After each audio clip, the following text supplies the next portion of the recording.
दुनिया में एक और नया युद्ध शुरू होने के कुछ संकेत मिलने लगे हैं। ट्रंप ने आईएसआईएस पर बड़ा हमला किया है। आईएसआईएस के खिलाफ ट्रंप ने ऑपरेशन हॉकआई शुरू कर दी है और सीरिया में आईएसआईएस के कई ठिकानों पर अमेरिकी एयरफोर्स ने टारगेटेड अटैक किए हैं। ट्रंप ने कहा है कि हमने सीरिया के गुंडों पर अचूक हमले किए। मैंने जिस आईएसआईएस को कुचल दिया था वो फिर से पनप गया है और सीरिया में 2 नागरिकों के और 1 सैनिक की हत्या के बदले में ये हमला किया गया है क्योंकि उनकी मौत हो गई थी, उनके ऊपर हमला हुआ था। आईएसआईएस के खात्मे तक हमारा ऑपरेशन हॉकआई जारी रहेगा। हम दुनिया में शांति लाकर रहेंगे, चाहे बातचीत से या फिर ताकत से।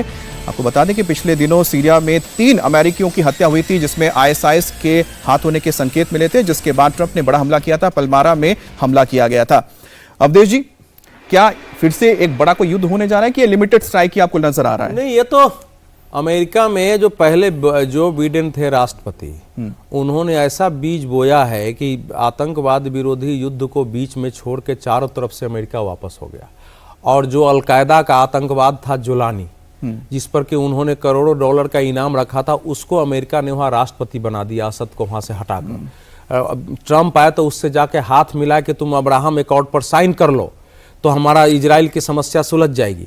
तो आप स्वयं जब जानते थे कि ये आईएसआईएस का केंद्र इराक और सीरिया है, उसके एक आतंकवादी को आप राष्ट्रपति बना दे रहे हो, आपने दुनिया को खतरे में डाल दिया है और अपने लिए आप जाके 5 बम गिरा देते हो, तो इससे क्या होना है? बम गिराने आपका तो सीरिया दूर है।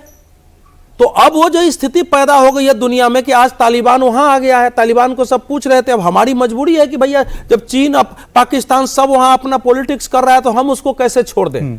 तालिबान के को आपने वहां बैठा दिया, तालिबान से बैठ के बात कर रहे थे। तो आतंकवादी विरोधी युद्ध को अमेरिका ने स्वयं अपने कदमों से उसको बीच में छोड़कर इसका मन बढ़ाया। आप उसके आधार पर करेंगे तो क्या? मतलब अवधेश जी यही है ना कि अजीत जी कि अमेरिका का जहां पर उसको अपना हित दिखता है, अपने हित के हिसाब से वो कदम उठाता है। उसके लिए ना कानून मायने रखते हैं, ना कोई दुनिया का कोई कायदा मायने रखता है। बहुत बहुत शुक्रिया आप दोनों का। नहीं, बांग्लादेश में बम नहीं गिरा सकते हैं। अभी बांग्लादेश में हस्तक्षेप की सबसे ज्यादा जरूरत है। बम तो लेकिन बम तो छोड़िएगा, हस्तक्षेप की जरूरत है ना। लेकिन दुनिया की शक्तियां अब ऐसी हो गई है कि कोई भी देश स्वयं में समाप्त हो जाए, किसी देश पर जिहादी इस्लामी कब्जा कर ले, देश 2 लड़ के समाप्त हो जाए, कोई उसमें हस्तक्षेप करने के लिए तैयार नहीं। बात से मैं जोड़ ये हो गई है। देखिए, मैं कहता हूं कि जब भी आप कहते हैं कि ह्यूमन राइट्स की बात करते हैं तो बांग्लादेश में जो माइनॉरिटी है, हिंदू समुदाय के लोग हैं, क्रिश्चियन है, बुद्धिस्ट है, क्या उनके ह्यूमन राइट्स नहीं है? तो उनके लिए कोई आवाज क्यों नहीं उठाता? ये अपने आप में बहुत बड़ा सवाल है, क्योंकि भारत को हमेशा कटघरे में खड़ा करते हैं, ना ही पाकिस्तान को खड़ा करते हैं, ना ही बांग्लादेश को करते हैं, अमेरिका वाले तो खास तौर पे।